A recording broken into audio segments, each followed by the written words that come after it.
Senhoras e senhores, está começando mais um TreeMindCast por aqui. O episódio de hoje, como sempre, é muito especial. A gente vai falar sobre como gerar negócio na advocacia, mas de um jeito bem diferente daquilo que você está acostumado. A gente vai falar de algumas histórias aqui muito massa que eu tenho certeza que vai abrir a tua cachola. E se você está pensando que é só indicação, nem marketing jurídico não vamos falar hoje, tá? Vamos tentar falar pouco, porque temos um cara aqui que é um especialista.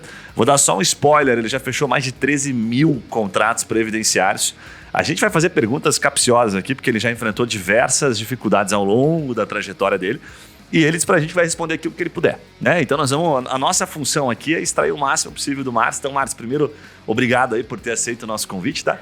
Obrigado por participar e dividir um pouquinho do teu conhecimento aí com o nosso time. Eu que agradeço de participar, poder ver essa juventude agora correndo atrás do trabalho, que não é fácil. Com certeza, o marketing e vendas não é o caminho que todo advogado sonha, né? Todo mundo sonha em trabalhar com direito, peticionando, mas se você não tiver alguém fazendo marketing ou vendendo, o negócio não anda. Complicado, então, né? Obrigado. E também estamos com o Matheusão aqui, o Matheus Aguirre, que já é sócio aqui do podcast e conhece várias histórias do Márcio aí, Matheus. Então ajuda a gente a arrancar tudo. Eu vou tentar arrancar tudo que eu puder aqui dele, fazer ele passar vergonha. Bom, vou dar um spoiler do Márcio, depois ele vai contextualizando no meio das perguntas aqui, mas o Márcio é formado em Direito pela Unibrasil desde 2006, então um pouquinho mais de 16 anos aí, já advogou para o escritório Mino e Matias Advogados, que, né, é sócio desse escritório até 2015. Depois você corrige aí, tá, Márcio? Em 2015 ele foi para o mundo dos negócios, tem um monte de história, coleciona histórias no mundo de franquias, então prestou muita consultoria para quem tinha grana para investir, não para uma franqueadora. Então ele vai contar várias histórias super legais. E agora, em 2022, voltou. Nós vamos começar perguntando para ele por que ele voltou, já. Mas além dos 13 mil contratos previdenciários que ele fechou numa época que eu gostei que ele chamou da época de ouro do previdenciário, ele vai contar por que era a época de ouro, né? A gente vai perguntar para o Márcio como é que ele fez para fechar tanto contrato assim, se ele teve algum problema, quais foram as principais dificuldades, né? Ele tinha um time de atendimento fortíssimo nessa captação de clientes, a forma como eles trabalhavam, então aqui tem um baita aprendizado. E também, para finalizar aqui, ele é conselheiro aí de investidores, principalmente nessa área, mesmo tendo saído das franquias, você continua prestando um conselho ainda, não é isso? Então tá bom, legal. Então, Márcio, vou começar mandando pergunta aqui para você, a gente vai batendo, vai trocando essa bola. Primeira pergunta, assim, para dar um contexto, assim, por que você voltou agora, no momento em que o pessoal tá dizendo que o direito, pelo menos algumas pessoas, né, não cabe mais gente, né, tem advogado demais, a gente vai bater agora na feira, a gente ficou sabendo, né, Matheus, vai bater 2 milhões em 2023. Por que você tá voltando agora? O que te dá essa segurança, né, de ter saído e voltado e falar, porra, deixa que eu sei fazer? Então, vamos por partes. A advocacia foi até 2015, que realmente foi a época de ouro do previdenciário, quando houveram muitas mudanças na legislação, então muitas ações tramitando na justiça, só que eram ações na época realmente massificadas. Você olhava, a pessoa sem INSS ela já saía com direito a alguma revisão.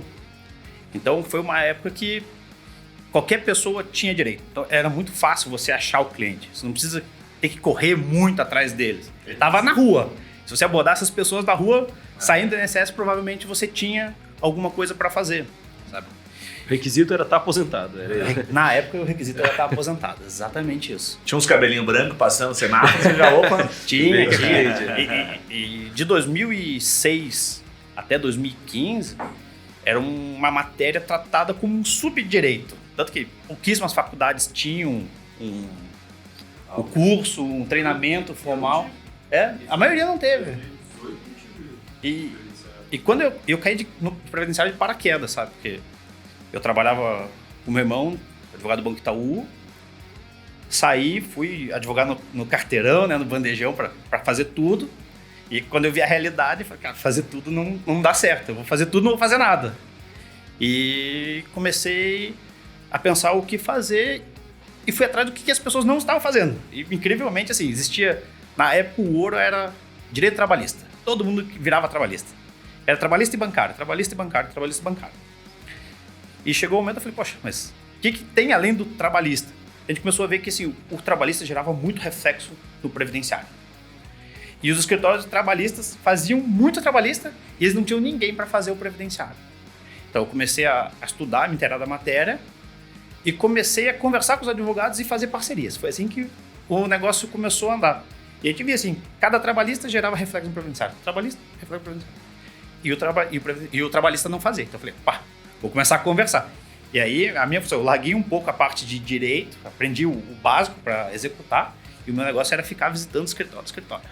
Só Eu vi fazendo que era parceria. trabalhista, só parceria. Olha, Escritório Foi assim que trabalhista. começou. Trabalhista. Então, saía a sentença de procedência trabalhista, a gente pegava essa sentença e a gente fazia a verbação no INSS. Se ele estava aposentado, a gente ia fazer juntamente a ação para cobrar os atrasados dessas diferenças que a empresa recolheu para o segurado. E o negócio começou a crescer, porque ninguém fazia crescer. E daí, claro, você começa a entrar nesse mercado, você vai vendo oportunidades. Daí que a gente começou a ver que, assim, quem na época aposentava por invalidez, ou pensão por morte, ou auxílio-doença, auxílio-acidente, o INSS não calculava corretamente. A gente foi para um nichozinho dentro do mundo do previdenciário. E aos poucos eu fui migrando para esse nichozinho e largando a parceria que foi o início, né? Isso aqui, época de ouro. Você começou um full service dentro do previdenciário, depois você nichou dentro do previdenciário. Exatamente. E ficou só com invalidez, é isso? Só com invalidez. Caramba, velho. Só com invalidez. Olha que massa. Então foi uma única ação.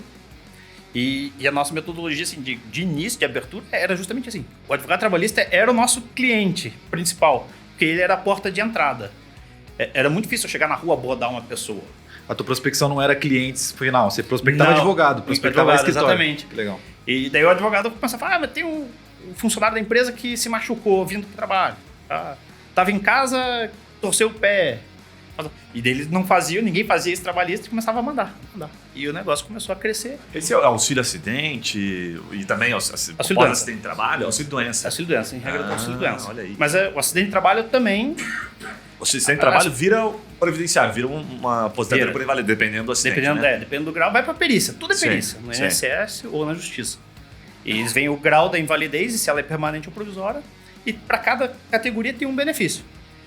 E nenhum advogado trabalhista fazia. Era assim, era assustador que você tinha um baita de um nicho. A Justiça Federal, na época, muito rápido. Os processos demoravam 6 meses para sair o pagamento e ninguém pegava. Caramba. E a gente ia conversar com os advogados, com o pessoal do meio, e você falava, mas isso é uma submatéria. Certo. Você não dá dinheiro, Torce o tudo nariz, pequenininho. né? Torce Tudo o nariz. açãozinha. Realmente, eram todas ações pequenininhas. Estão falando de quanto, Márcio? Da época, eu falo de R$2.000, R$4.000 o valor pro Isso cliente é final. acumulado. Ah, pro cliente acumulado, final. o cliente final. Daí a gente, 30%. pegava os 30%. Isso aí. Só que aí você trabalhava no volume. Tinha que ser volume. Não O que você tinha- fazia por mês?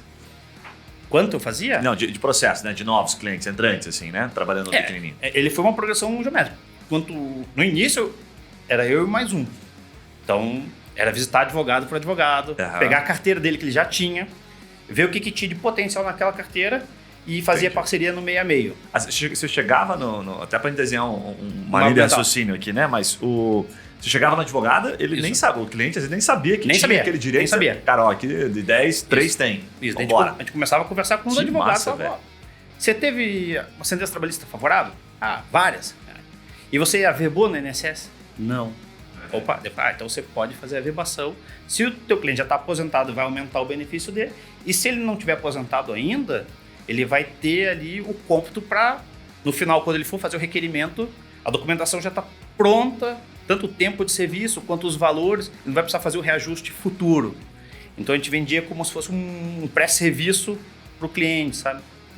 E tudo na parceria, assim, era incrível, porque ninguém fazia.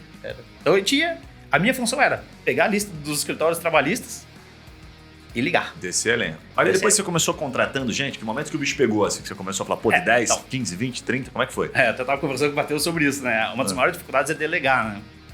Então, era o eu empresa, o eu escritório sozinho, e conforme o trabalho de escritório começou a aumentar, ou eu parava de fazer novas parcerias ou começava a contratar gente. E aí foi começando a contratar gente. Começamos com o estagiário, que era a parte processual, meio já prontinho, e a gente só fazia o acabamento das peças. Daí depois começou a gerar muito atendimento, daí vem secretária, atendente, call center passivo, daí o negócio começou. Daí começamos a migrar de estado, então o Paraná já começou a ficar pequeno, a gente já começou a ir para outros estados. A gente foi para o Nordeste, Mato Grosso. E Isso tudo, com base aqui? Ou aí como é que Tudo atuava aqui. nesses estados? Tudo aqui. Tudo digital. Então, É. na época não existia o digital, era existia telefone. Telefone. É o que eu falo, a gente era um call centerzinho mesmo. Mas aí como é que fazia? Você mandava uma procuração pelo correio? Não, como era com os escritórios já tinham contato com os clientes. Era parceria da Era parceria. Você não tinha ponte feita. Então eu era como se fosse um advogado interno dos escritórios, só que não era. Que legal. E Você era o era- departamento previdenciário desses escritórios. E comercial do meu. Então a comercial. ideia era ficar... A meta era assim, às vezes fazer 100, 120 ligações num dia para advogado para fechar. Você pegava o telefone. Eu pegava o telefone. Nossa. Headsetzinho, aqueles calcetes antigos, com carrinho que você ligava. Cara, aí tem um aprendizado animal, né? Você falava com 6, 120, fechava com quantos? Você dá um aprendizado. Quantos não você tomava, melhor colocar? 99% não, Cara, porque o pessoal pensava assim, a informação é boa, vou fazer sozinho. Então a gente começou a perceber o seguinte, quem fazia parceria com a gente era o cara que realmente já estava também com um trabalhista bem estruturado. Assim, para ele não era interessante não valia ter a essa pena carteira. perder o Ele foco. perdeu o foco, exatamente. Faz Então, sentido. os escritórios muito pequenininhos, os menores advogados eram onde a gente mais tinha resistência. Porque ele tinha um tempo para estudar, para fazer, para conversar com os clientes. Tipo, se você ligava pra 120, fechar 5, era bastante. A nossa meta era mais ou menos de 5 a 10 por semana do escritório Por de semana. advocacia. E você ligava por 120 dia, na semana, cara. então era porque tem o quê, muito... umas 500 Então ligações. na época pré-WhatsApp, né? Então não existia. não existia o WhatsApp, então a gente não conseguia mandar. A gente mandava muito e-mail, mas já tinha um spam, então não era E eficiente. nessa época o pessoal atendia o telefone, né? E quando a gente liga para escritório de advocacia, a gente tem a barreira que é a secretária, né? Sim. A função dela é filtrar a quantidade de vendedores Enchendo o saco. enchendo o saco, exatamente. Então, a Perfeito. nossa, Os primeira, Marcios a querendo- nossa primeira inicial era passar e criar um relacionamento com a secretária para que ela faça. O que mais funcionava? Para a secretária, É. cara, o sorriso no rosto e ser amigável. Porque ela recebe gente com pitch de venda o tempo todo, Então. querendo vender. Então, assim, a gente tentava não vender.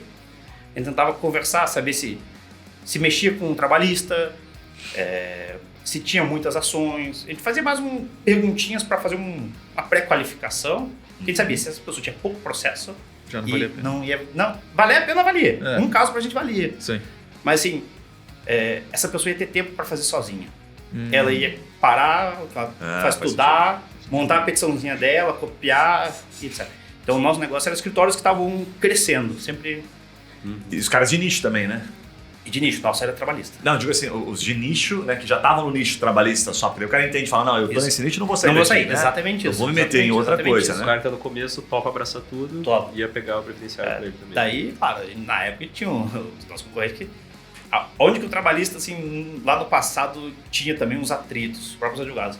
Os sindicatos, né? E o sindicato, ele tem estrutura, na época eles tinham muita receita. Então, eles tinham trabalhista, previdenciário, civil, eles tinham tudo. Então, os próprios trabalhistas também brigavam ali, tinha um sindicato que ficava junto. Então, assim, era um sindicato mercado... era quase um escritório. Era também. quase um escritório, exatamente. Porra, nós podemos fazer um podcast, olha aí uma pauta, hein, Isso. cara, o retorno dos sindicatos. Sim, não. Com a volta do Lula, será que os sindicatos voltam? Tá prometendo. Dá uma volta legal, mas não vou fugir do foco. Boa. Ô Márcio, e aí, como é que foi a continuidade? Que momentos que você teve? Só pra pegar um gancho aqui, do ponto da virada na tua percepção, teu negócio, foi assim, cara, aqui marcou, e depois vai contextualizar com o que você vai fazer hoje, né? A tua estratégia que você pode complementar. Foi, de fato, fazer essas ligações, foi fazer o cold call que a gente chama, que é friamente entrar em contato, ninguém fazia nada disso. Podia até fazer, a gente não conhecia. Então, como a ideia surgiu com parcerias, era a ligação, era o que a gente tinha de ferramenta para trabalhar. E depois que a gente começou a ver que assim, o trabalhista era bom, gerava reflexo, dava dinheiro, pagava as contas do escritório, só que assim, estava começando a surgir na época uma revisão melhor.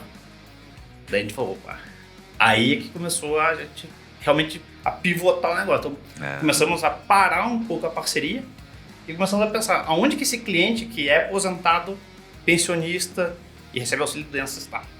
Tá? Então a gente começou a... Foi quando você começaram a nichar que você que a gente pegou sei lá, de 20 teses, produtos jurídicos que a gente tinha, a gente começou a focar em 2. E claro, para ver qual que ia andar melhor, né? Porque a gente tinha duas ações na época, uma que era na Justiça Estadual, que na minha lembrança era bem devagar e ainda é, tanto que os processos que ainda estão se arrastando são os da Justiça Você Estadual. ainda tem processo dessa época? Tem processo que tá começando a querer sair agora. Opa, E revisão. E a Justiça Federal sempre foi muito séria. legal. Então a gente começou a perceber, opa, hora de migrar para esse tipo de ação. Faz sentido. Só que era uma ação, hoje eu não vejo mais no mercado. Até a estrutura que a gente está reabrindo o escritório, ela está mudando. Porque antes a gente falava que era ação de massa. Hoje a gente não conseguiu mais ver ação de massa. Agora são ações de nicho. Massa é quando todo mundo tem direito, assim, uma pequena parcela... É um direito massificado. Né? Massificado mesmo, sabe? Não precisa ser nichado. Perfeito. E a gente começou a perceber que, assim, na época todo mundo tinha direito. Assim, se não tinha direito, o tio tinha, o vizinho tinha. Então, e como eu sempre fui comercial, falar, correr atrás, eu tive uma certa facilidade. E qual que foi a migração? Onde que as pessoas mais precisam mexer no benefício dela? Ela está recebendo menos, só que ela não sabe. Onde que essa pessoa bate, cara? A gente começou a ver empréstimo consignado. O cara ia fazer o empréstimo, a margem dele já estava toda utilizada, então ele não conseguia. Então, o meu primeiro caminho foi assim, cara, vamos começar a conversar com todas as empresas de empréstimo consignado, que é o mercado... Bem legal a mentalidade. Tem que gastar sala de sapato. Daí foi onde a gente começou a conversar com todas as... tá aparecendo muito caso de aposentado e pensionista que... Não tem limite. Que já não tem mais limite para emprestar. Cara, tudo batata, não tem. É certo. Então, eles pagam 3, 4 parcelas, espera ele abrir um pouquinho mais, refinancia. Caraca. E daí a gente começou a ver, opa, então esse cara é um bom parceiro comercial. E só fazendo um adendo, né? Não sei se é dessa época, né? Lembra que Curitiba, agora eu não sei mais, faz tempo que eu não vejo isso. Aliás, eu andei indo, não vi mais, não sei se pode, né? Mas os caras saíram no centro de Curitiba, né? Dominado. Daqui, dominado. Esses caras, cada portinha. Mas e os caras com plaquinha, aposentados é e pensionistas, né? CS. Na TV era o tempo todo. Não deve ser só em Curitiba, né? Que nos acompanha as outras cidades. Não tem mais plaquinha, mas tem muito ainda, assim. Até nos bancos, né? Os grandes bancos, o cara entrava, tinha uma pessoa lá, não, eu sou aqui a prospectadora só de aposentado e pensionista. Foi uma febre isso aí. Tanto que Os velhinhos estão pagando até hoje. E por muito tempo, na minha época, de 2006 a 2015, os bancos grandes estavam começando a criar o interesse. Então você teve banquinhos menores, BMG na época. É um banquinho pequeno. Não, hoje é muito grande, mas assim, na época eles começaram focado no consignado. E deu certo. Tinha mais o Cruzeiro do Sul, que foi vendido, quebrou, Cara, nem eu sei tô o que é o lembrando, Cruzeiro do Sul. Eu tô lembrando de um negócio aqui, tem um amigo, um amigão aqui, tá falando, não, faz tempo que eu não vejo ele falando, mas o pai dele tinha uma empresa de empréstimo consignado, que era só isso aqui, cara. E um dia ele, o moleque tinha uma vida legal e tal. Pô, como é que é lá o negócio do teu pai? Como é que é? Ah, não, então a gente empresta dinheiro só pros velhinhos. Mas só pros velhinhos? Só pros velhinhos. Mas como é que é a taxa de juros? Daí ele falou 12, 15. Daí eu falei, isso no ano? Daí ele falou, não, no mês. Nossa. Caralho. Velho, é bizarro. Eu não sei se continua assim, Não, dadas as proporções. Mas teve um período, isso faz um tempo já, Meu Deus. que era isso aí, velho. Lógico, nós estamos falando Os juros do cartão de crédito. da mãe de Ilma também, que estava um pouco mais alto, mas teve períodos diferentes. Mas assim, cara, não era normal. Não era anormal você achar um 10% não pensionista. Imagina, 1000% um ano. É muita grana, velho. É. E foi uma época boa, porque sabe, o empréstimo na época era limitado a 20%. É. E daí o governo foi dando Isso, crédito, então foi isso aumentando a margem, foi para 25, 30. Daí eles começaram a ver que o pessoal começou a ficar hiper endividado, eles começaram a limitar as taxas de juros. Então teve um movimento assim que esse mercado, coincidentemente, começou a abrir também, e junto com a gente. Então a gente começou meio que navegar meio que todos de mãos dadas. Não eram tantas empresas, então a gente teve a oportunidade de conhecer praticamente todo mundo que tinha um comércio de crédito consignado. E a gente começou a ver, opa, tá aí é uma fonte de potencial indicação. Entendeu? Daí a gente começou a ver, assim, onde mais as pessoas que estão com problemas de saúde ou estão se aposentando vão buscar auxílio. A gente começou a associação de bairro. A associação de bairro, os caras conhecem todo mundo do bairro. Então, assim, se você conhece o presidente da associação, ele sabe onde mora o aposentado, onde mora o pensionista, qual pessoa tem deficiência, ele sabe tudo. Então, mais uma vez, a gente começou a conversar, abrir um canal de conversa com esse público, cara. E assim, foi N estratégias que a gente foi usando, algumas muito efetivas, outras não tão efetivas. O que você tentou que não foi efetivo? Que não faria lá atrás? Você não faria de novo agora. Cara, vou te falar que o maior erro, talvez, tenha esse... Toda hora aparece uma ação nova, uma tese nova, e quando você começa a navegar por muita coisa, você perde o foco. Você fica doido. E fica muito difícil você achar o canal de prospecção correto, sabe? Então, teve muitas ações que apareceram, revisão da contribuição sobre o 13º, que afundou, na época a gente chamava de artigo 29, parágrafo 5º, que era quando intercalava benefícios por incapacidade com tempo de contribuição, que foi pra frente, foi pra trás, foi e voltou. E toda vez que a gente desfocava, a gente perdia tempo. Sim. Porque daí a gente quer achar um novo nicho, Construir toda a máquina de novo. achar onde essas pessoas estavam, como que eu ia ter um agente de ponte para fazer essa conexão, porque você não vai ficar na rua abordando as pessoas, e as pessoas vão ter medo, então você tem que ter uma estratégia de aproximação. Então o cara tá tomando cafezinho para não prestar, fala, mas acabou a tua margem? Ah, poxa, não dá para emprestar, mas já fez a revisão do benefício? Ah, não pode. Opa. Então, esses sitezinhos que você vai ter. Hoje, a facilidade é muito maior. Você joga no Google, tá a resposta. Mas lá atrás não foi. E uma das que o Matheus tem me ajudado é nessa reinvenção dos novos negócios, só que sim, sem abandonar também o old school, né? Porque todo canal de marketing ele satura uma hora. Sim. Então, a gente vê o previdenciário. Meu foco inicial agora na retomada foi: vou voltar para o previdenciário, que é a minha zona de conforto. A hora que a gente começa a ver o marketing digital Dos caras. do direito previdenciário, você desiste. Exato. Hiper saturado, sabe? É muita gente divulgando o mesmo serviço para o mesmo público. Faz sentido. Eu hoje, se fosse voltar, eu voltaria para o método antigo. Porta em porta, parceria, achar alguma ação que casa. Isso ainda é um diferencial. Mas é um formato que validou pra caramba. Isso que eu percebi da Ele tua funciona. fala. Você começou lá na primeira tese com parceria com o escritório trabalhista. Depois partiu pra parceria com a associação de bairro. Agora a parceria com a Zero. Então eu vejo que isso ainda é um método que funciona, cara. Então replica pra qualquer começo, né, estratégia. O relacionamento pessoal, por mais que a gente tenha toda a tecnologia, o relacionamento pessoal ainda vai ser o contato do futuro. Total. Então, quanto mais você sai um pouco da zona de conforto e começa a... Sim, nem muito para leste, nem muito para oeste. Nem muito para o marketing digital e nem muito também para o network pessoal. Porque no network pessoal, para você ganhar escala, é difícil. Imagina, hoje se eu falo para alguém que a pessoa tem que ficar ligando para loja de empréstimo, ninguém vai fazer.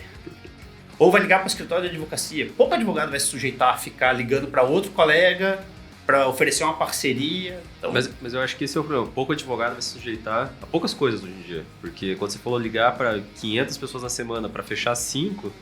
Cara, isso em 2000 você falar para um advogado hoje que vai trabalhar com marketing digital, que tem que falar com 500 pessoas para fechar 5, o cara já, foda-se. Já desiste. Não vale a pena. Desiste. Só que você não pode esquecer que se você entra em um advogado, esse advogado às vezes tem uma carteira de 100, 200 clientes. Então às vezes você está indiretamente pegando 100, 200 ações. Então assim... tudo é canal, você tem que achar o melhor canal pro teu produto, sabe? Bem bacana. E mudou, o mercado mudou. Mudou bastante. Como eu parei em 2015, que essa ação que a gente fez no escritório, que era a revisão do artigo 29, inciso 2º, ela prescreveu. Então quem entrou, quem não entrou, não vai. E na sequência, não teve mais nenhuma ação com esse perfil tão massificado, que eu pudesse correr em qualquer lugar e achar. Realmente o mercado começou a ir para nichos. E quando ele começou para nicho, eu não consegui mais me achar. Isso foi em 2015. 2015. Então, foi um momento que daqui a pouco até vou separar num outro bloco pra gente falar só de franquia, porque, nossa, legal. O mercado é animal. Mas nesse momento você falou, puta, vou dar uma pausa aqui, deixou o escritório.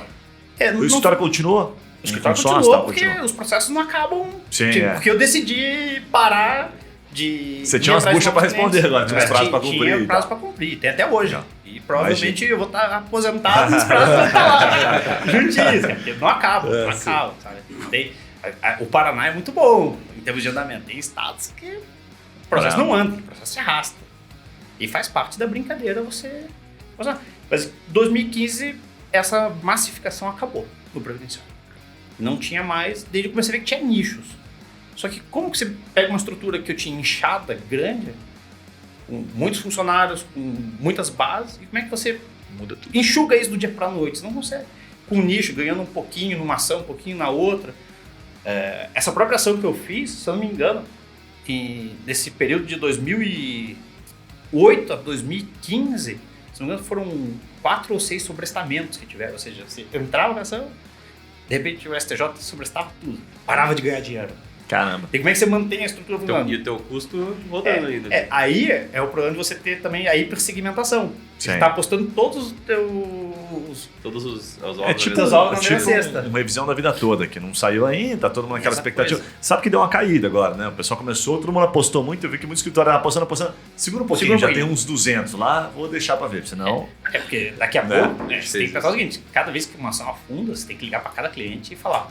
Então, deu errado. Ele tentou. Fato. Sim. Fato. Advogado não é não promete resultado.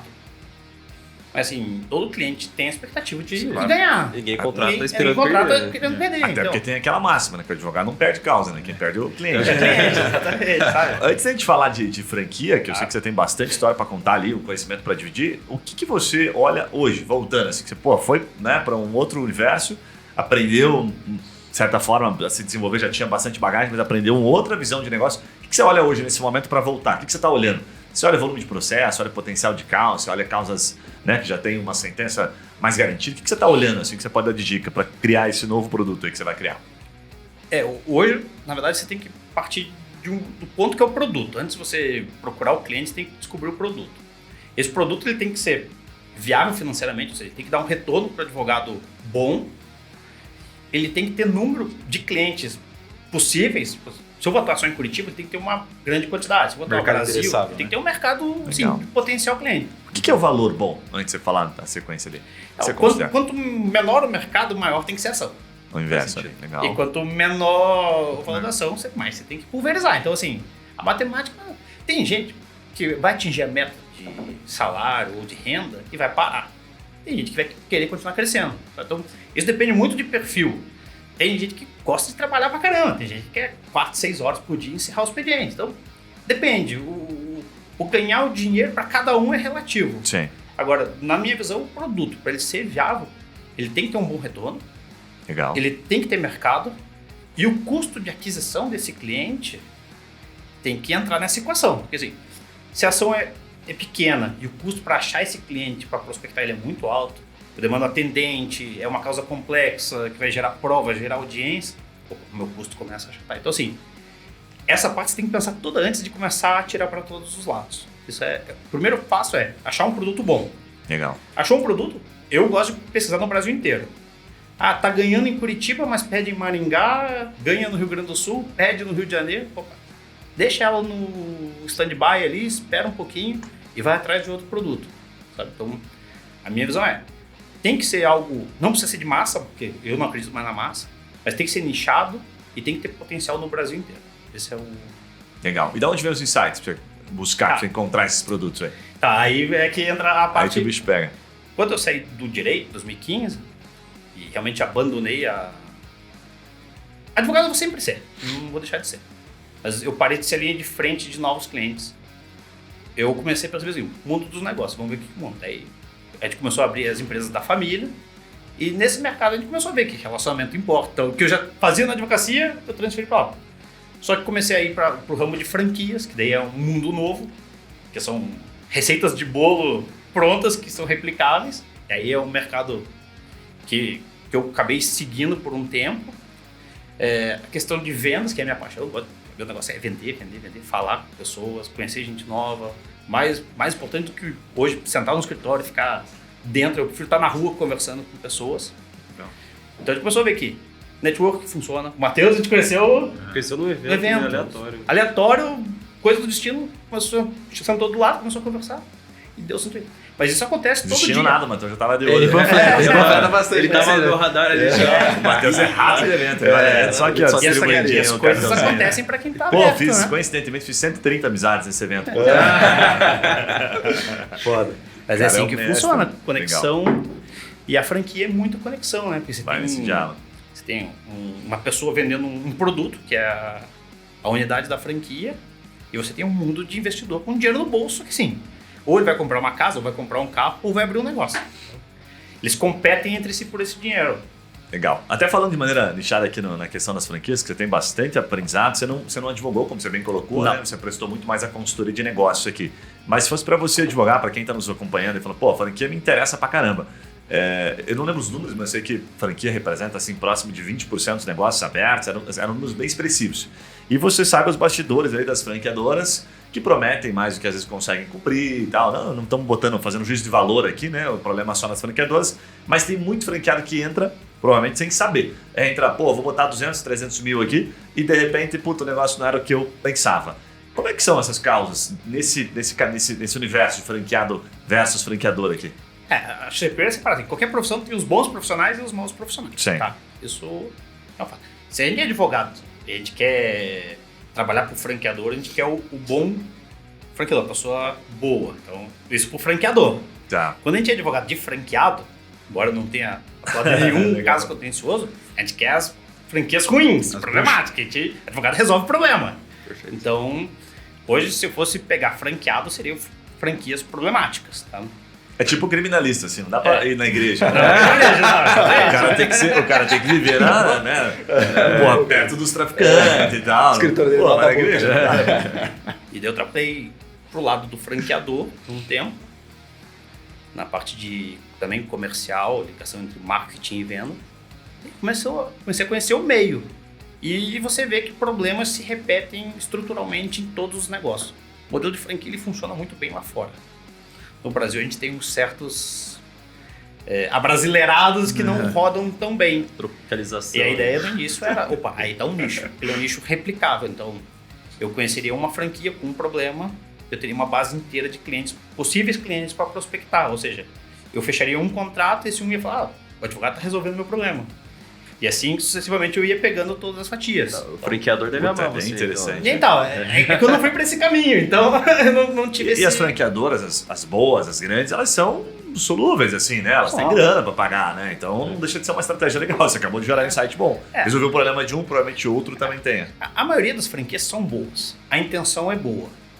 Mas é uma máquina pesada. Você tem que transferir know-how, você tem que resolver problemas, você tem que manter os teus franqueados motivados. Então, assim, existe uma estrutura por trás que é uma pesada. operação complexa. Uma operação super complexa. E demanda pessoas também resolvendo problemas de outras. Só que emperra na quantidade, no caixa, pandemia, N fatores fizeram o mercado apresentar problemas. Tá? Tem franqueado que é mau elemento e engana e vende um sonho e entrega um pesadelo? Existe, mas não é a maioria. Como em toda área. Mas existem problemas estruturais que são recorrentes. Anúncio de faturamentos elevadíssimos que não corresponde à realidade. Como assim? Prometendo que vai faturar... É que tem uma linha tênue nisso aí, né? A gente que é vendedor, a gente sabe que tem que criar uma expectativa, né? Porque se você abre o cara, né? Igual no marketing multinível que a gente vê, né? Na verdade, não é que o cara... Puta, eles dizem assim, se o cara parar pra vender, do jeito que eles falam, que vai vender, ó, 6 horas da manhã, você tira a bunda da cadeira e vai pra rua e volta às 6 horas da tarde pra casa, provavelmente você fica ali naquele percentual dos 2% que se dão bem. Mas a grande maioria, cria aquela expectativa achando que vai ser moleza. Né? Mas essa linha é meio tênue, né? Porque a gente é vendedor, a gente sempre, tem que criar uma expectativa, senão o cara não compra. Mas onde é que acaba a linha tênue da expectativa nesse caso das franquias? O que você percebia que estava errado? Quando você vende você tem uma manipulação dos números no marketing. Então você tem uma estrutura muito grande faturando pouco e umas unidades performando muito bem. E você esquece esse lado que está na média e você só destaca na publicidade os cases de sucesso. Então daí você tem um dificuldade, porque a pessoa que está indo comprar, que está indo investir, ela está olhando a promessa que você está me fazendo, ela não está olhando. E aí que o meu nicho começou a entrar. Eu falei, opa, não vou entrar no contencioso. O contencioso vai demorar anos, vai ser briga, bater de frente. Vamos ajudar essa pessoa a tomar uma boa decisão no início. Antes de contratar. Antes de contratar. Então, a gente começa... O dinheiro bom, né? O dinheiro bom. Dinheiro bom, né? Ela tá com o dinheiro no bolso, né? Ela não sabe onde vai gastar e não sabe no que gastar. Então, a lei de franquias, ela tem uns mecanismos, tanto de tempo quanto de contatos, para a pessoa que vai investir fazer uma pesquisa de mercado com os próprios franqueados atuais para saber se é um bom negócio ou não. Porque o vendedor vai te vender um sonho. Você precisa ver se ele realmente não vai virar um pesadelo. Então, os nossos clientes são quem? Tá com dinheiro e quer investir. A gente pega o perfil e mais ou menos qual área. E a gente começa a mapear quais são as franquias daquele segmento. Mapeamos, a gente passa para o cliente. Ele escolhe, gostei dessas daqui, beleza. A gente pega na COF, que é a circular de oferta de franquia, a gente pega o contato de todos os franqueados e começa a ligar um a um, perguntar. Olha, eles prometeram faturar 100 mil. Você está faturando 100 mil? Muito. Se eu tiver. Eles falaram que agora a moda é todos os negócios autogerenciáveis, né? Que não tem funcionário. Os caras entregam do momento. A franquia costuma passar essa informação quando você está fazendo esse benchmark, assim? Não chega a ser benchmark, uma pesquisa? É obrigatório. É obrigatório. Na circular, na COF Não, COF sim. Não, quero dizer, quando você pega no COF, né? Não, eu peguei a COF e ligou a relação para todos os relação franqueados. deles, né? É obrigado, inclusive, ter, né, a relação, né? Inclusive, tem o balanço, abril, o balanço tem que estar ali também. Tem que estar né? lá também. Isso, tem um monte de regra. Tem um monte de regra. Então, os caras descumprem muita coisa. Exatamente. Né? Aí que a brincadeira fica legal, porque, primeiro, você vai ligar para todo mundo saber se aquele modelo é válido. Um modelo de negócio, se o negócio dá dinheiro. Daí depois você vai para a pergunta seguinte: o modelo funciona, mas a franqueadora te dá um bom serviço, um bom suporte? Sim, não. Aí você vai eliminando por qualidade. Daí você feito essa parte de relacionamento para saber se o negócio é viável com os outros, né? Você vai para, você falou, a análise contábil do franqueador, porque o franqueador pode falar que está abrindo 100 unidades, mas está fechando 99 na sequência. Então ele está vendendo e fechando. E a partir do momento que você pega os balanços, você começa a falar, opa, mas o faturamento ao longo do tempo está caindo, quer dizer que a franqueadora está diminuindo, está explorando. Ou o custo dela começa a aumentar. E você consegue passar para o cliente o quê? Putz, ó, cuidado com essa franqueadora está andando de lado, essa está quase fechando as portas. Então você consegue dar algumas orientações. Daí você passa o básico. Sim, a franquia é boa, dá dinheiro e está crescendo, ou é sustentável. Quer comprar e investir? Vai investir. Daí você faz análise do documento, etc. Daí normalmente, desse ponto, o advogado assume. Daí eu saio da equação, que o meu negócio é justamente o aporte do dinheiro. Tomar uma boa decisão no início. E dali pra frente, qualquer problema é outro advogado de confiança. Você sabe que esses tempos tem um clientaço nosso aqui que é, enfim, advogado, acho que eles são top 3 do Brasil, né? Dá pra falar o nome deles, que eles são muito parceiros, nosso Baril, né? Que eles advogam pró-franquia, né? Então as grandes franqueadoras aí, nomes bem relevantes, eles advogam para eles. E aí a gente estava buscando produtos jurídicos aqui, porque a gente chama também de produtos jurídicos, para ver o que tinha um volume mais expressivo relacionado a franqueados e franquias ali, né? As brigas, de maneira bastante simplificada. E a gente não viu um padrão, não tinha um padrão tão lógico assim. Tinha muita negociação de contrato, né? Muita revisão de contrato, de fato, mas não tinha um padrão. Quando você entrava nas causas, assim, a pedida era sempre diferente, assim, sabe? Tinha um cara falando, sei lá, taxa de marcha, outro falando que foi enganado, que era fraude, tinha de tudo, mas não tinha um padrão. Onde a gente foi achar um pouquinho mais de padrão, assim, mas daí não envolvia muito o franqueado e a franqueadora, era na propriedade intelectual mesmo, sabe? Só que aí era um outro estágio. Aí você achava alguns padrões, briga de marca mesmo, assim, sabe? Mas em franquia não achava muito. Por isso eu até queria te perguntar, assim, o que se fosse para você atuar nisso ou dar um conselho para quem gostou dessa área de franquia, né? Essa parte de contrato seria o principal, a revisão do contrato em si, a contestação, o que seria o produto? Eu vou conseguir dar uma dicasinha boa para quem quer o segmento. Advogado está acostumado com lei e contratos. A realidade da franquia é a seguinte, não está no contrato e nem na lei, está no dia a dia da operação. Então hoje, se eu fosse advogado nesse segmento, eu primeiro teria um pouco de gestão de empresas para você sentir a dor do dia a dia do franqueado. Então, aonde que você... O contrato, realmente, você vai ler, ele vai ter algum problema ou outro, padrão vai seguir, você vai poder pegar, mas aonde você vai sentir a dor do franqueado é no dia a dia. Você tem por exemplo assim, o franqueador promete te entregar os insumos para tua lanchonete toda quinta-feira. De repente, ele começa a crescer demais e não tem produto para entregar em número suficiente. Então as vendas não crescem por culpa do franqueador, cara. Isso é operacional do dia a dia. Para mim, a maior visão, assim, 2 pontos. Se você é advogado e entende de empreendedorismo, entende de gestão do negócio, é o seguinte: suporte. Você está no dia a dia da operação, trabalhando, atendendo o cliente, começa a dar BO, problema no sistema, você tem que passar para a franqueadora. Daí a franqueadora demora. Elas têm contratos de exclusividade, né, que eles chamam de fornecedores homologados. Às vezes tem um só fornecedor, daí você fica refém, o cara demora 20 dias para soltar o teu produto, então o negócio tá parado. Isso é inovação coletiva dos Estados Unidos, famosa, não sei se você viu, da máquina de sorvete do Mac, que sempre estava estragando nos Estados Unidos. Aí só tinha uma empresa que era homologada para fazer a manutenção, era uma ação coletiva de todos os franqueados para derrubar isso, para eles poderem fazer a manutenção que eles quisessem, porque essa empresa cobrava 3 vezes a mais que o mercado. Caramba! E coincidentemente ela ficava sediada na mesma rua que a sede do McDonald's, então tipo, tinha um relacionamento ali especial. Eles derrubaram, o Supremo americano derrubou isso aí, saiu esses dias. Tem muito fornecedor homologado que nas entrelinhas, por baixo dos planos, recebe comissão do franqueador. E daí ele é exclusivo, independente se a qualidade é boa, se o tempo é bom. Então, assim, ou paga comissão pro franqueador. O fornecedor paga para ser exclusivo.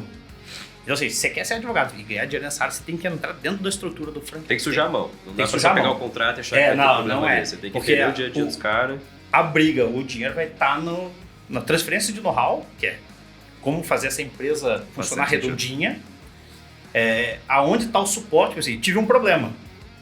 Eu estou pagando para me ajudarem nesse problema. Eles estão me ajudando em tempo hábil, ou meu negócio está sangrando ao longo do tempo.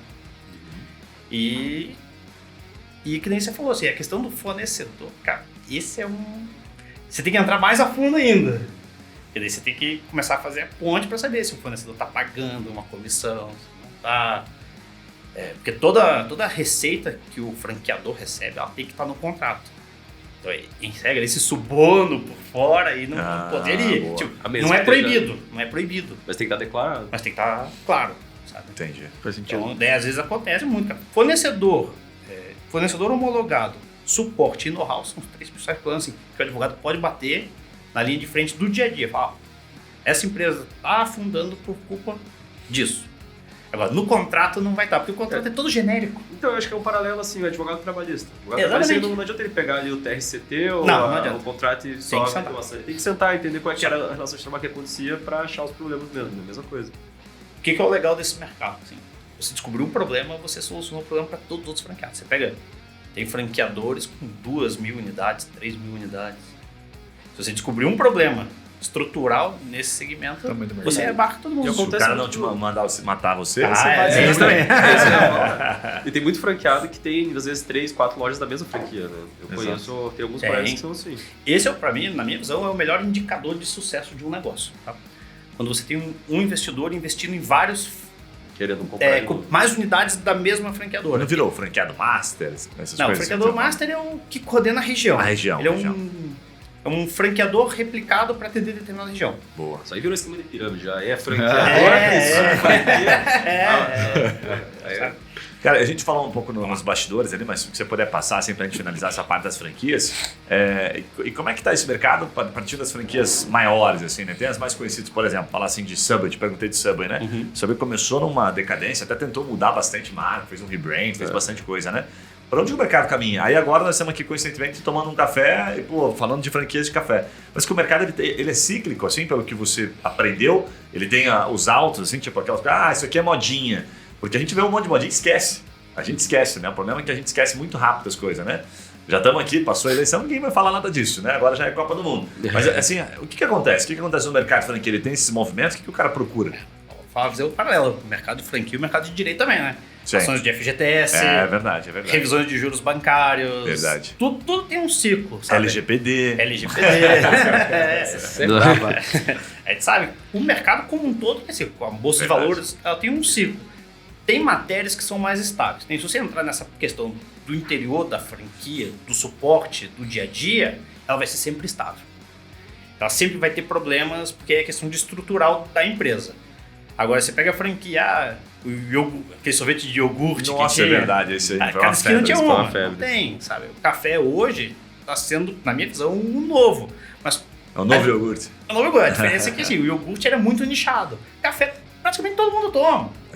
Tem mais chances, né? Tem mais chances, porque é um mercado que é mais suscetível a commodity. Então, você vê o preço do café. Quando eu comecei o meu escritório no centro, o cafezinho, se não me engano, era 80 centavos. Em 2006, quando a gente migrou.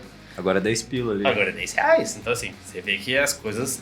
Então, assim, tem o ciclo, assim como no direito. Tomar um cuidado é o seguinte, não entrar na moda. Porque quando você escuta alguma coisa da moda, é que a moda já está passando. Quando você vai investir, porque tá todo mundo abrindo e tá ganhando dinheiro, provavelmente é a hora que o mercado está declinando. Fato. E nas ações é a mesma coisa, sabe? Embora eu tenha ficado alguns anos em off do direito, a minha rede de contatos ainda é de advogados. Meus amigos são advogados. Aí o que acontecia de gente... A ação do momento é FGTS, todo mundo vai fazer FGTS. A revisional da vida toda, todo mundo fazendo, morrendo, sabe? E a diferença é que no direito você depende de juízes decidindo. Você pode achar e tá certo, mas não vai pra frente. Então, tem que tomar um pouquinho de cuidado. Mas você sugere esse equilíbrio, assim, no teu escritório, por exemplo? Hoje eu vejo, sabe? Eu não faria o que eu fiz em 2000 de hiperfocar. Sabe? Tem umas 3... Assim, exatamente. Você tem uns 2, 3 produtos bons, eu faria até em áreas distintas, não tão só previdenciário. Eu pegaria uma trabalhistinha, um previdenciário correlato e alguma outra matériazinha. Talvez diversificar também na forma de remuneração, né? Tem uma ação que remunera no êxito, uma remuneração que remunera de uma taxa isso é super importante. Para facilitar o fluxo. Né? Quando a gente fez as ações e estava super grande e começou a dar sobrestamento, era um frio na barriga. Você não sabia quanto tempo ia durar. Qual que era o teu custo fixo assim, no auge? Você lembra? Passava de 200, 300 mil mês. Cara.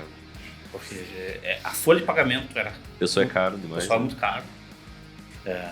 Você tinha mais de uma sede, eu imagino. A gente tinha sorte, assim, de como era uma matéria... Era uma única ação, então, assim, a parte intelectual de criar novos recursos, teses, não era tão grande. Então, não precisava de um número de profissionais hiperqualificados. Mas a gente tinha muito atendimento, porque as pessoas queriam saber como está o processo, como está andando, se vai demorar, se não vai, por que travou. Na época do sobrestamento, para explicar para o cliente que teve uma decisão e suspendeu no Brasil inteiro todos os processos. Era muito difícil. Na época não tinha, sei lá, disparar um WhatsApp para todo mundo, uma plataforma para o cara ver, tipo, era telefone. E eu vou te falar que até hoje, sim, os clientes ligam estão no WhatsApp, cara, porque são clientes da geração anterior, o pessoal tá no telefone, o pessoal liga de verdade. E você não chegou a ter necessidade de ter sede física, tipo, várias sedes físicas? Tem, sede física. A sorte é que a gente pegou o início do coworking, então a gente não precisou mobiliar estruturas. Então a gente alugava, colocava uma secretária, colocava um estagiário, colocava um auxiliar administrativo, porque no previdenciário você mexe muito a documentação, então, e o cara é inválido, não anda, tá em casa, então você tem que ter um operacional visitando. Uma logística ali para... Uma logística de documentação. Pra gente que é do digital, isso é meio... Pra mim é meio bizarro, ajudar isso, tipo... Eu tenho cliente da Amazônia e, tipo... o cara manda tudo por WhatsApp. Não, mas hoje a realidade difícil é, assim... Como fechar um contrato hoje por WhatsApp, né? Que é a nova realidade. As pessoas... mas deixa eu te ligar pra te explicar. Não, manda tudo por aqui. Você tirar ela... Isso aí, isso mudou muito pra você, esse perfil, a forma de vender. Mais do que pode achar, mas a negociação em si mudou. Isso tem sido o desafio, sabe? Porque os clientes agora eles querem o WhatsApp e o WhatsApp ele é cômodo para o cliente e ruim para o escritório de advocacia, porque você não tem a rapidez e o controle sobre as vendas do teu produto ou do teu serviço.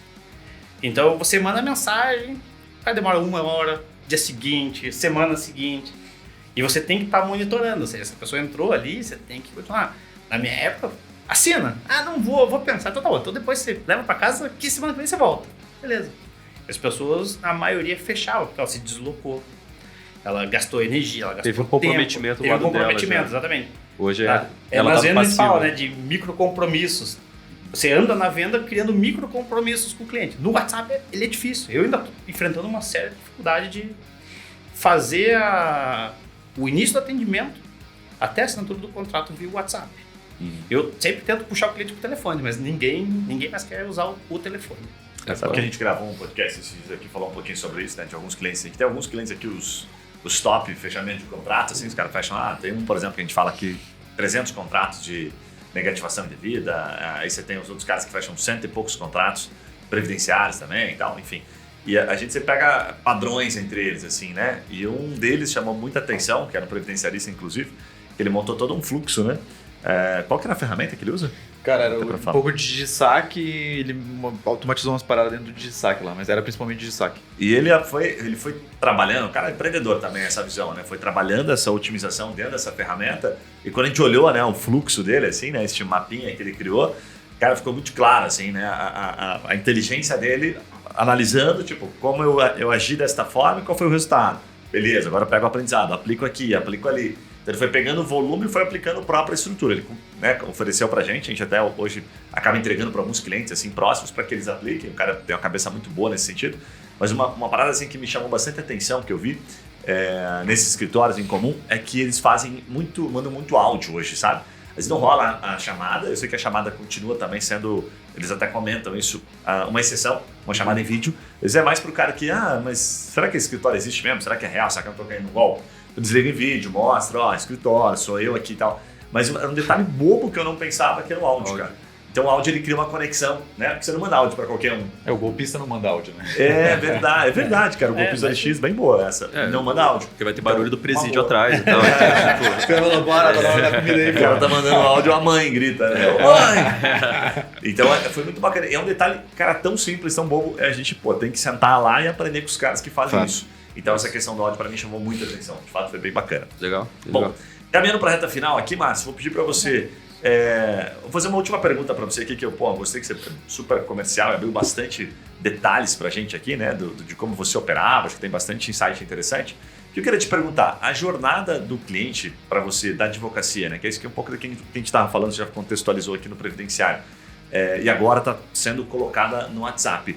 O que você diria, assim, que além dessa questão do telefone e tal, que mais mudou? O cliente está contratando diferente? Quero dizer assim, eu vou fazer minha pergunta de maneira mais específica. Por exemplo, o local hoje, ter um escritório físico, você acredita nesse momento, frente ao que você fez lá atrás, que vai fazer diferença? Trazer um cara pro físico vai fazer com que você venda mais? Não. Sabe, esses principais ganchos, que agora está saindo um pouquinho dessa questão não saindo, mas viemos pro físico, e aí tem advogado que está se perguntando, vou ou não vou? Eu tô vendo muita gente no meio do caminho. E aí eu queria entender assim, de você, para onde que você está indo, com base no teu aprendizado hoje do mundo de negócio. As pessoas estão em casa. Ou estão em casa, ou estão trabalhando, ou estão na zona de conforto. Ou estão indo na casa delas. Aonde eu vejo a mudança você agora tem que ser mais proativo e colocar realmente aquela historinha de vendedor, tem que colocar o sapato do cliente, cara. E é uma verdade, a jornada, hoje qualquer ponto de atrito, o cliente não fecha. Então, ele te manda o WhatsApp, se você não responde em 5 minutos, ele começa a mandar interrogação. Você não tem mais, no escritório físico a gente tinha horário, era das 9 da manhã às 6 da tarde. Hoje não, te manda 7, 8, 9, 10, 11, 12. Você vai atender ou não? Então assim, eu gosto do modelo tradicional, porque eu gosto de sair de casa e assim, sair para conversar com a pessoa. Ficar dentro do escritório eu também não gosto, é algo que não me satisfaz. Mas se eu estiver no escritório, telefonando, falando com pessoas, legal. Agora você tem que equilibrar, porque se você também começar a deixar o cliente mandar na prospecção, na captação, você vai virar refém dele. Ele vai te mandar mensagem de madrugada, ele vai mandar interrogação, você não responde, vai te mandar mais interrogação, de repente ele vai te mandar um áudio, daqui a pouco ele vai brigar com você porque você não está respondendo. Então você tem que ter acho que o advogado vai ter que tentar criar um equilíbrio entre o comercial digital, às vezes que ele é uma pessoa física, ele tem que descansar, ele tem que comer, ele tem família, ele tem trabalho, ele tem diversão. Então, assim, tem que começar a colocar algumas regras. Alinhar a expectativa. Alinhar a expectativa, exatamente. Então, essa realidade, assim, falei, nem muito para leste, nem muito para oeste. Tentar equilibrar o marketing digital, que é o futuro. Não tem como hoje você impactar as pessoas do jeito que eu impactei. Você vê as próprias lojas de empréstimo consignado, elas já não estão mais com as lojas cheias. Então, assim, provavelmente as pessoas estão por telefone. Ou no WhatsApp, né? Nem telefone. É por WhatsApp. Meu pai, quando se aposentou no dia seguinte, começou a chover. Bombardeado. Bombardeado, exatamente. Sabe? Então, só que quando você tem uma saturação também, recebendo mensagens direto, você já nem olha mais. Você vê que não é conhecido, você não olha a mensagem. Então, como criar essa conexão? Como, assim, a pessoa saber que o cliente ele quer o WhatsApp porque é cômodo. Mas depois que ele assina, ele quer a confiança de ter uma pessoa por trás. Então, você tem que fechar o contrato, você tem que ligar para essa pessoa, se apresentar. Era muito estranho que em 2015, assim, era comum, por exemplo, a pessoa ser inválida e ter um intermediário no meio, um primo, um amigo, um vizinho, que levava a documentação e às vezes chegava, dava alguns probleminhas de comunicação ali. Mas eu não conheço advogado. Poxa, como é que você faz isso? Então hoje, esse mesmo problema que a gente tinha antigamente, você tem que fazer. Então, fechou o contrato, se apresenta, conversa um pouquinho, explica como vai funcionar. Eu acho que tem que ter esses dois caminhos. Tem que ter o digital e tem que ter o pessoal também. A pergunta é, como escalonar isso saudavelmente para cada produto jurídico. Tem que ter uma humanização, né, que você está falando, tem que ter proximidade e tal, mas de fato escalar isso, né? Estamos tentando escalar aí com chatbot, não sei o quê. Eu uso chatbot. Até dependendo da forma de utilizar, funciona pra caramba. A gente está começando a aplicar algumas situações e vendo, agora entendemos a função inteligente e como ele de fato pode ser útil, né? Pode ser um aliado ali. Mas eu estava lembrando, enquanto você falava aqui, teve um momento, não sei se mais está tendo isso, né, Vitão? Se o pessoal está entrando assim, mas alguns clientes, cara, que a gente falava, talvez um ano atrás, depois eu não vi mais, mas falava assim, cara, não, eu não quero mais atender pelo WhatsApp, eu não atendo mais nenhum cliente pelo WhatsApp. Certo? Aí eu dizia, os caras, tipo, o cara que não conseguiu achar o equilíbrio e tava a ponto de, sabe, tava explodindo ali. Eu falei, não atendo pelo WhatsApp, só por e-mail, então o cara, sabe, não passa o meu telefone. Aí eu, cara, talvez assim, bem que você falou, não tanto a oeste nem leste, tá? Você fica, olha, talvez não seja esse o caminho, porque no final o que manda é o consumidor, né? Se ele quer ser atendido pelo WhatsApp. E aí eu comecei a ver alguns estudos, salvo engano, o nome da empresa é Mobile Data, uma parada assim, um nome assim. Você bota no Google estudos sobre comportamento do usuário. E nesse estudo mostrava muito, eles pesquisavam, eles entrevistavam as pessoas. Eu tive um estudo lá que me marcou, assim, de vários que eu vi, mas foi quando virou uma chave pra gente, por exemplo, do previdenciário, na prospecção de cliente, como a gente vai fazer aquele marketing.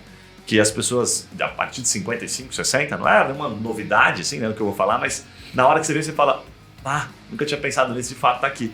A primeira tecnologia era o WhatsApp. Aí quando você olhar a primeira, você fala, beleza, você pega a tua mãe, nossa mãe, a avó, usa o WhatsApp. Só que quando você olhar a segunda, estava muito distante. Então, aliás, a segunda estava na Facebook. Quando você olhar a terceira, é como se não existisse. Aí abriu uma falta de padrão absurda. Aí você fala, não, peraí, então o cara tá no WhatsApp e tá no Facebook. Se eu tirar do Facebook e mandar pro WhatsApp, beleza. Se eu tirar do Instagram, primeiro que o cara não tá lá. E já levar pro WhatsApp é complicado. Se eu tentar levar ele pro e-mail, esquece. Então, vou prospectar no previdenciário. A gente achava, não, bota o e-mail aqui. Pra que e-mail? O cara não manda e-mail, tá dizendo aqui que não usa. Tá aqui, ó, a pesquisa. Então a gente meio que tenta fazer o cara se encaixar no nosso processo, ao invés de se encaixar no do outro, né? Esse equilíbrio que você falou, eu acho perfeito aí. Vai ganhar quem se encaixar no dele. Vai ganhar quem conseguir se encaixar melhor aí e conseguir fazer isso escalar de fato, né? Porque assim, o cliente tá cagando, se é escalável, eu dou o teu processo. Você que se dane, né? Não vou mandar mensagem aqui, porque se torna o teu negócio. Vou comprometer a escala do cara aqui, não. Eu caguei, certo? O cara que fizer muito ali vai levar. Muito bom. Legal. Galera, passou uma hora aqui voando. Bastante assunto, Márcio. Vou pedir para você deixar aqui uma mensagem final aí para os advogados que nos acompanham e também contar como é que as pessoas te encontram aí. Se você está aberto a parcerias, né? Enfim, que tipo de causa que a pessoa pode procurar, enfim. Hoje eu tô fechado para negócio, né? Até reestruturar minha vida, reestruturar meu negócio de novo. Legal. Achar o meu nicho potencial, saber quais são os canais novos de prospecção, estabelecer realmente o fluxo de trabalho. Aí começar a ter tempo justamente para firmar a parceria.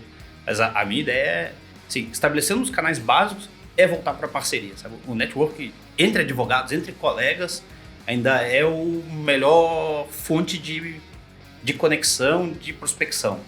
Porque sempre vai ter um colega que está saturado e precisa de uma mão em um serviço. Sempre vai existir uma tese que você não inventou, mas você descobriu antes da maioria e você pode usar isso a teu favor para fechar a parceria. E claro, depois que você se capitalizou, você pode navegar sozinho. Mas eu, estabelecendo o que eu vou fazer, o meu produto é focar em estabelecer de novo parceria e de novo ganhar um engajamento, achar um nicho, não mais um, mas agora achar uns 3 nichozinhos bons e seguir. Bem legal. Acho que esse é... A hora que estiver tudo definido já, estiver ativo novamente, você dá um toque, vamos gravar um aqui para você contar um pouquinho dos nichos que você está atuando, até para passar um pouco para o nosso público, que sempre gera umas conexões aqui, então é bem legal. Boa. Obrigado, Márcio. Matheusão, sua mensagem aí final e como é que o pessoal eu acho que o papo hoje foi muito legal, até para mim, né, para todo mundo aqui que é mais da geração marketing digital e tal, é muito bom ouvir como que era feito antes, abrir a nossa cabeça. Como que era feito antes, o pessoal que tinha cabelo branco, né, que tem cabelo branco. Eu não tenho cabelo branco aqui, mas é verdade, porque assim, a gente fica muito preso. Quando você falou para atacar o nicho, nicho tem que ser por marketing digital, que você vai lá segmentar o máximo possível. Não, você conseguiu pensar de uma forma diferente para onde é que esse cara contrata, onde é que esse cara tá, quem conhece ele. Então é uma mentalidade que mesmo com marketing digital ainda eu acho que é o que falta pra gente muito ainda. Total. Então super bacana. E para encontrar a gente é Zeno, somos Zeno no Instagram, todo mundo já estamos aí desde sempre. Matheus Aguirre no Instagram também. Estamos abertos a parceria. Estamos prontos já. Ele está se preparando, a gente já está pronto. Pode vir. Boa. Cara, eu acho que... Porra, velho, tô até com a cabeça fritando aqui, velho. De tanta coisa boa que a gente teve nesse episódio aqui. Mas eu acho que, cara, acho que esse episódio foi muito bom, porque provoca uma lógica não tradicional das coisas, né? E às vezes as coisas também, no moderna, se tornam tradicionais. Então o marketing digital hoje é um caminho tradicional. Existem outras formas de complementar isso, e com certeza a gente viu aqui que sim, cara. Eu achei animal, então eu acho que é isso que o advogado tem que começar a pensar, que não existe uma resposta só para a pergunta que você está fazendo de como captar clientes ou como crescer um escritório. Vai existir várias respostas, cara. O que você tem que achar é o que mais vem se encaixar no teu momento, para que aí você consiga desenvolver um negócio replicável, tipo um método que você consegue escalar aquilo. Eu achei animal, muito bom esse episódio, velho. Muito bom, legal. Para você que nos acompanha, que já sabe, manda o seu feedback lá, depoimento, comentário, crítica, elogio, qualquer coisa. Pode deixar no Instagram nosso ou até pode mandar por e-mail, tá? Guilherme@Trimind, Victor@Trimind. Você consegue, de vez em quando a gente recebe aqui uns feedbacks legais, até pedidos de conteúdos, né? O que você gostaria de ouvir, convidados que a gente pode trazer aqui, certo? Um abraço e a gente se vê nos próximos podcasts. Valeu! Valeu! Um abraço!